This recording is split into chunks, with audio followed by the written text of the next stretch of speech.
दोस्तों स्वागत है आपका SSC MTS model practice set 3 में, जिसमें मैं अभी आपको इंग्लिश का वीडियो देने जा रहा हूं और उसके बाद फिर आपको जीके का भी वीडियो मिलेगा। पहले इंग्लिश का वीडियो बना लूँगा, मैं इसको अपलोड कर लूँगा, उसके बाद फिर आपको जीके का वीडियो मैं अवेलेबल कराऊँगा। तो चलिए स्टार्ट करते हैं और देखते हैं कि कौन कौन सा प्रश्न पूछा जाता है और पूछा जा सकता है। आप देख सकते हैं मैंने पीडीएफ बना लिया है इसका, लेकिन पहले मैं इंग्लिश का वीडियो आपको अवेलेबल कराऊंगा, फिर आपको जीके का दूंगा। तो चलिए सबसे पहले आप देख सकते हैं सेशन 2 है, पार्ट बी, 25 क्वेश्चन होता है इंग्लिश लैंग्वेज एंड कम्प्रीहेंशन में। ठीक है, तो चलिए स्टार्ट करते हैं। पहला है select the synonym of to entrain. To entrain का सिनोनिम बताना है। सिनोनिम का मतलब होता है पर्यायवाची शब्द। क्या होता है? पर्यायवाची शब्द। ठीक है, आपको पर्यायवाची शब्द बताना है इसका। जिस तरह हिंदी में पर्यायवाची शब्द होता है, उसी तरह अंग्रेजी में सिनोनिम होता है। तो देखिए एंट्रेन जो होता है, एंट्रेन का मतलब पहले जानिए। ठीक है, किसी सवारी पर चढ़ना इसका मतलब होता है। ठीक है, और इसमें जो टू अलाइड दिया है इसका मतलब होता है बस आदि से उतरना। टू डिबार्क दिया है इसका मतलब होता है घोड़े या साइकिल पर चढ़ना। ठीक है, और टू डिस, इसको हटा देता हूँ, टू डिसेम्बार्क दिया है डी नंबर में, तो इसका अर्थ होता है विमान आदि से उतरना। ठीक है, उसके बाद है टू माउंट। टू माउंट का मतलब होता है आपका घोड़े या साइकिल पर चढ़ना। ठीक है, याद रखिएगा। तो इसमें आंसर क्या हो जाएगा? इसमें हो जाएगा ऑप्शन सी। Option C. चलिए आगे बढ़ते हैं।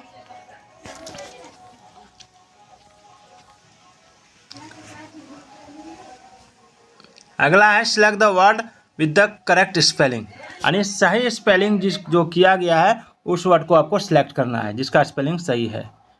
देखिए इसमें जो स्पेलिंग सही है वो आपका फर्स्ट में ही है, VIRTUOUS, ये स्पेलिंग सही है। ठीक है, इसका मतलब होता है सदाचारी या गुणवान। चलिए आगे बढ़ते हैं। Identify the segment in the sentence which contains the grammatical error, यानी आपको ग्रामेटिकल एरर वाला सेगमेंट खोज के निकालना है। इसमें कुछ ग्रामेटिकल एरर है, व्याकरणीय गलती है, उसको खोजना है इस सेंटेंस में। लिखा है Diksha has been in a grumpy mood from see goat off. ठीक है, तो इसमें कहाँ ग्रामेटिकल एरर है वो आपको बताना है। तो देखिए इसमें जो ग्रामेटिकल एरर है वो कहाँ है? तो वाक्य में, इसमें जो वाक्य है इसमें फ्रॉम का प्रयोग किया गया। ठीक है, तो फ्रॉम का प्रयोग किया गया इसमें, यानी यहाँ पर गलती क्या है? देखिए फ्रॉम का यूज एक सेंटेंस कनेक्टर के रूप में हुआ, जो कि गलत है। ठीक है, वाक्य में फ्रॉम की जगह सिंस व्हेन का यूज किया जा सकता है। सिंस व्हेन का प्रयोग होता है यहाँ पे। ठीक है, यानी फ्रॉम सी गोट ऑफ ये गलत है। चलिए अगला सिलेक्ट द एंटोनिम ऑफ। विविफाइड का एंटोनिम आपको बताना। कहाँ जा रहे हो? इधर आ जाओ, इधर आ जाओ। हाँ, विविफाइड का एंटोनिम आपको बताना है। ठीक है, विविफाइड। अरे घर की बीवी नहीं यार, तुम्हारी बीवी के बारे में नहीं कह रहा हूँ, ये विविफाइड है, इसके बारे में कह रहा हूँ। ठीक है, विविफाइड का अर्थ होता है उल्लासित, सरस, या दिए गए विकल्प में इसका जो हो जाएगा वो क्या हो जाएगा? वो हो जाएगा डल। ठीक है, इसका एंटोनिम मैंने ए से लेकर जेड तक के वर्डों शब्दों का एक पूरा एंटोनिम का संपूर्ण वीडियो मैंने आज डाला है, उसको जरूर देख लीजिएगा। हिंदी मीनिंग सहित डाला है। ठीक है, उसका लिंक मैं डिस्क्रिप्शन बॉक्स में डाल दूंगा। ठीक है, इसमें एक वर्ड दिया हुआ है इनिविगोरेटेड। इनिविगोरेटेड का मतलब होता है किसी का बलवर्धन करना। ठीक है, फिर होता है आपका रिवाइव्ड। रिवाइव्ड का मतलब होता है पुनर्जीवित करना या होना, और डल का होता है नीरस। ठीक है, और एनिमेटेड का मतलब होता है जीवित समान। ठीक है, चलिए आगे बढ़ते हैं। In the following question, out of the 4 alternatives, select the alternative which best expresses the meaning of the idiom or phrase. यानी 4 क्वेश्चन इसमें से 4 अल्टरनेटिव ऑप्शन दिया हुआ है, तो ये जो क्वेश्चन आपको दिया हुआ है इसका सही मीनिंग कौन सा है इसमें से आपको बताना है। ठीक है, तो beauty is in the eye of the beholder. देखिए beauty is in the eye of the beholder, इसका मतलब क्या होता है पहले ये जानिए। Beauty is in the eye of the beholder का अर्थ होता है सुंदरता देखने वाले की आंखों में, ठीक है। तो इसका समान जो अर्थ हो जाएगा वो क्या हो जाएगा, तो वो हो जाएगा आपका that which one person finds beautiful और admirable may not appeal to another, ठीक है। यानी option C is the right answer. चलिए आगे बढ़ते हैं। Rearrange the parts of the sentence in correct order. आपको करेक्ट ऑर्डर में इसको रीअरेंज करना है। इसे अर्लियर इट्स, यहाँ पर देखिए अर्लियर इट्स फॉरेज, तो इसमें जो पहले हो जाएगा earlier it's forest in history, ठीक है।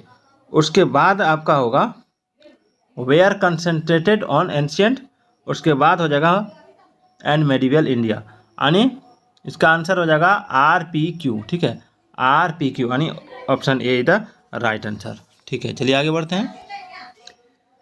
इसमें कह रहा है in the following question the sentence given with blank to be filled in with an appropriate word, select the word alternative out of the four and indicated by selecting the appropriate option.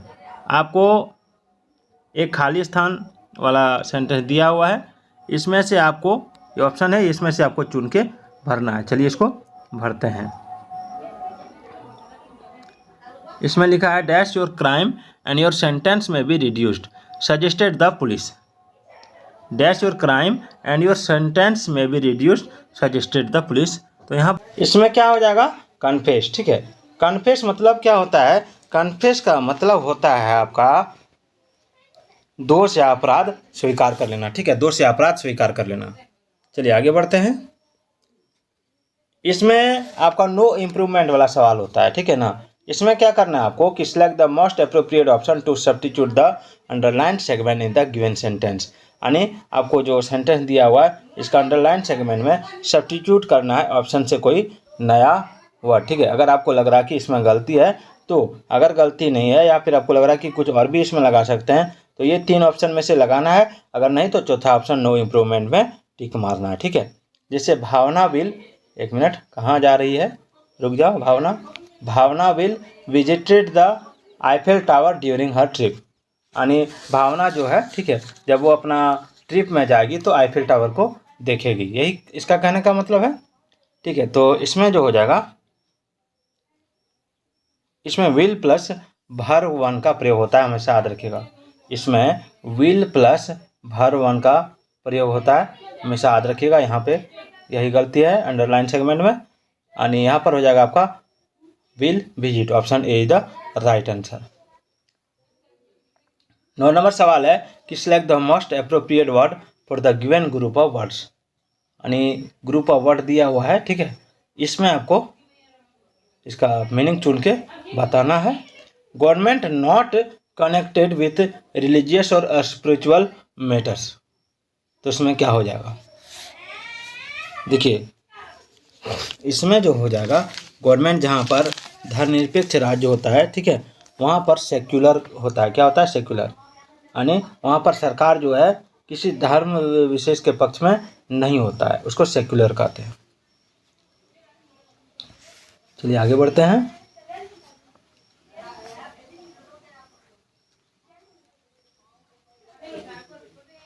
दस number है select the alternative that will improve the underline part of the sentence in case there is no improvement, select no improvement, यानी no improvement वाला सवाल है। ये underline part में अगर कुछ आपको लग रहा है कि ये 4 ऑप्शन दिया हुआ है, उसमें से 3 ऑप्शन में से आपको ढूंढ के लगाना है, अगर नहीं तो नो इम्प्रूवमेंट में टिक मारना है। पहले लिखा there was no sign of recognition on his face when they met after 10 years. ध्यान दीजिए, there was no sign of recognition on his face when they met after 10 years. यहाँ पर गलती क्या है ये आपको ढूंढ के इस जगह पर लगाना है। अगर गलती कुछ नहीं है तो नो इम्प्रूवमेंट में टिक मारना है। देखिए बहुत ही इम्पोर्टेंट टॉपिक मैं आपको करा रहा हूँ।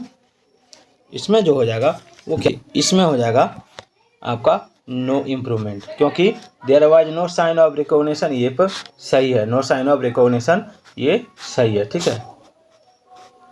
चलिए 11 number, identify the segment in the sentence which contains the grammatical error, यानी ग्रामेटिकल एरर अगर कहीं है तो आपको सुधारना है, ठीक है। अगर नहीं है यानी ग्रामेटिकल एरर आपको पहचान करके बताना है। चलिए देखते हैं। यहाँ पर no sooner did I reach the station when the train. देखिए यहाँ पर गलती क्या है कि नो सुनर देन होता है, ठीक है। नो सुनर देन एक साथ प्रयोग होता है, अतः वाक्य में वैन की जगह देन का प्रयोग होगा, वैन की जगह देन का प्रयोग होगा। तो यही यहाँ पे गलती है, ठीक है। ये ऑप्शन डी स्टेशन वैन। चलिए आगे बढ़ते हैं। Select the most appropriate option to fill in the blank, यानी खाली स्थान भरने के लिए उचित ऑप्शन आपको चुन के भरना है। यहाँ पर लिखा है by accelerating digitization and leveraging next generation technologies the life insurance sector can double its dash to ₹70 lakh crore, ये स्टडी सेड। देखिए यहाँ पर वाक्य का जो भाव है उस अनुसार यहाँ पर एसेट्स होगा। एसेट्स क्या होगा? एसेट्स, ठीक है।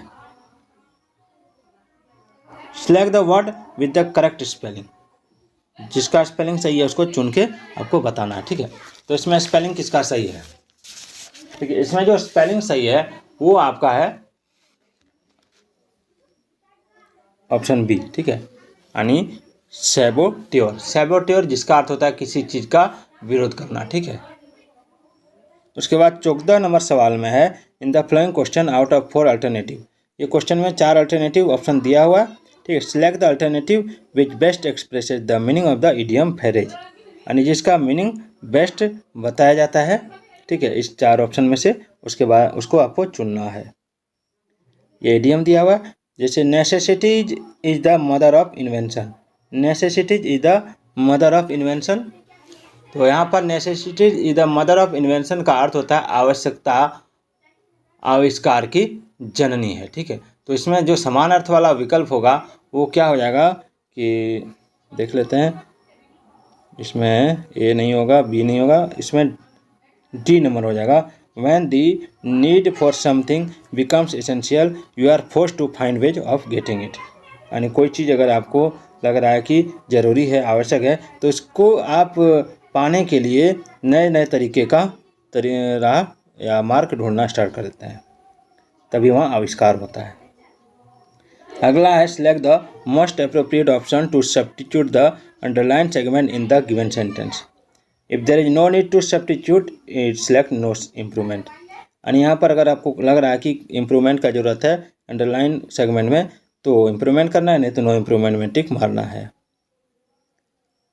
जैसे her dance teacher have come twice a week but there is no improvement in her dance. देखिए यहीं पे गलती है, हर डांस टीचर है और यहाँ पर एक ही शिक्षक के बारे में बताया गया, तो सिंगुलर सब्जेक्ट डांस टीचर के साथ प्लूरल वर्ब का यूज नहीं हो सकता।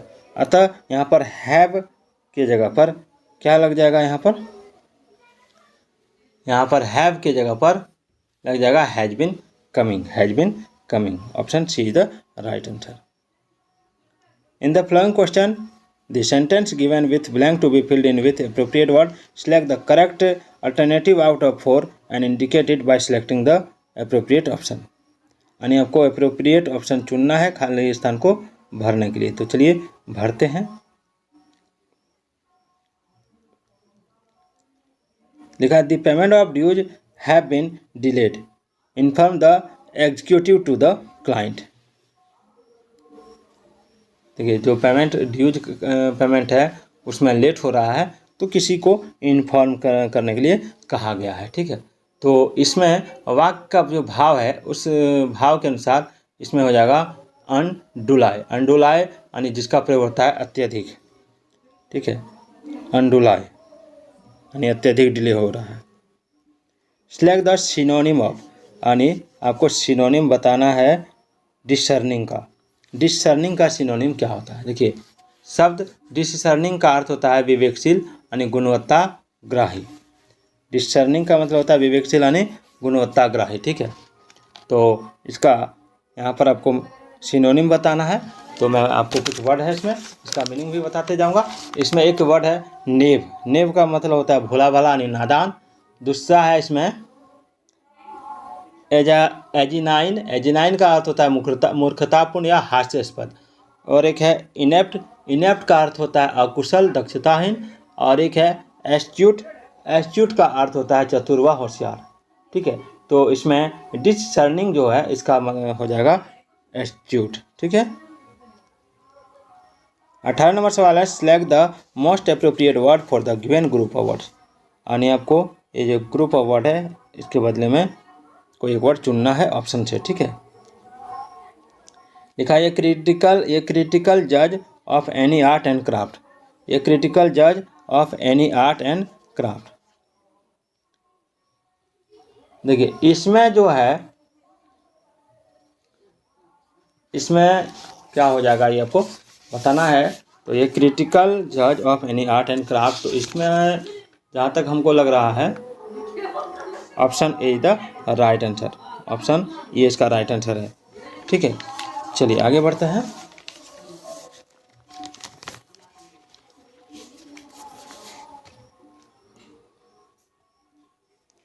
Identify the segment in the sentence which contents the grammatical error, ठीक है। आपको इसमें वैसा सेगमेंट आइडेंटिफाई करना है जिसमें ग्रामेटिकल एरर है। जैसे Preeti is absent from the meeting due to she is out of station. देखिए यहाँ पर जो गलती है ना, वो गलती है आपका due to she is, option B. गलती यहाँ पर कैसे है वो जान लीजिए। गलती ये है कि ड्यू टू का यूज सेंटेंस कनेक्टर के रूप में हुआ है, जो कि इनएप्रोप्रिएट है, उचित नहीं है। यहाँ ड्यू टू के स्थान पर बिकॉज का प्रयोग होगा, ठीक है। अंतिम सवाल है, select the antonym of very. Antonym of very, मैं सबका हिंदी मीनिंग आपको बता देता हूँ। फ्रूगल का अर्थ होता है किफ़ायती या मितव्ययी, और इसमें एक है लिरी का अर्थ होता है सावधान या चौकन्ना, और प्रूडेंट का अर्थ होता है विवेकशील, और आपका इनअटेंटिव का अर्थ होता है असावधान, ठीक है। तो उसमें वेरी का अर्थ क्या होता है, सावधान या सतर्क। तो इसका एंटोनिम क्या हो जाएगा। तो चलिए आज का ये वीडियो कैसा लगा कमेंट जरूर कीजिएगा। फिर मिलते हैं अगले वीडियो में, तब तक के लिए जय राम श्री राम।